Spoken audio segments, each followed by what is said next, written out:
საქართველოსთან დაკავშირებით ამერიკის შეერთებული შტატების ჰელსინკის კომისიის თანათავმჯდომარე და ქართული კოშმარის არაღიარების აქტის თანაავტორი კონგრესმენი სტივ კოენი ესაუბრა. მისი თქმით, მანამ სანამ საქართველოში ახალი არჩევნები არ ჩატარდება, ამერიკამ საქართველოსთან ურთიერთობები უნდა შეაჩეროს.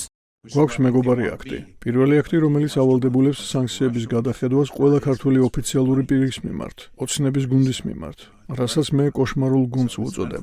ოცნებას, რომელიც კოშმარად იქცა. ყველა, ვინც კორუფციაში ან საქართველოს სუვერენიტეტისთვის ძირის გამოთხრაშია მხილებული, დასანქცირდება. ის ასევე ცდილობს დასახოს ის გზები, რომლითაც ქვეყანას შეუძლია ჩვენთან ურთიერთობას დაუბრუნდეს. იქნება ეს სავაჭრო პოლიტიკა თუ სხვა.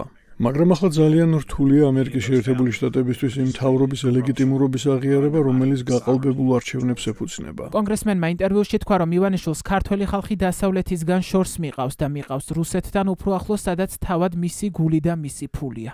გვაქვს კიდევ ერთი აქტი, რომელიც ქართული რეჟიმის არაღიარებას გულისხმობს იმ ფაქტის გამო, რომ არჩევნები არ იყოს სათანადო და სამართლიანი. ეს მეორე აქტი ამერიკას უკრძალავს ივანიშვილის რეჟიმის აღიარებას. ის აღიარებს სალომე ზურაბიშვილს საქართველოს ლეგიტიმურ პრეზიდენტად.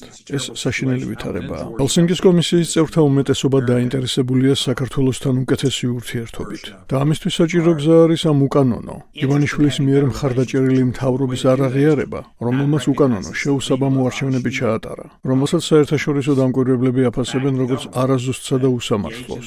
საჭიროა შევაჩეროთ ურთიერთობა მანამ, სანამ ჩატარდება ახალი არჩევნები და იქნება პარლამენტი, რომელიც მთელ ქართულ ხალხსა და განსხვავებულ პარტიებს წარმოადგენს. ამჟამად ეს მხოლოდ ივანიშვილის პარტიაა, ეს ივანიშვილის ხალხია.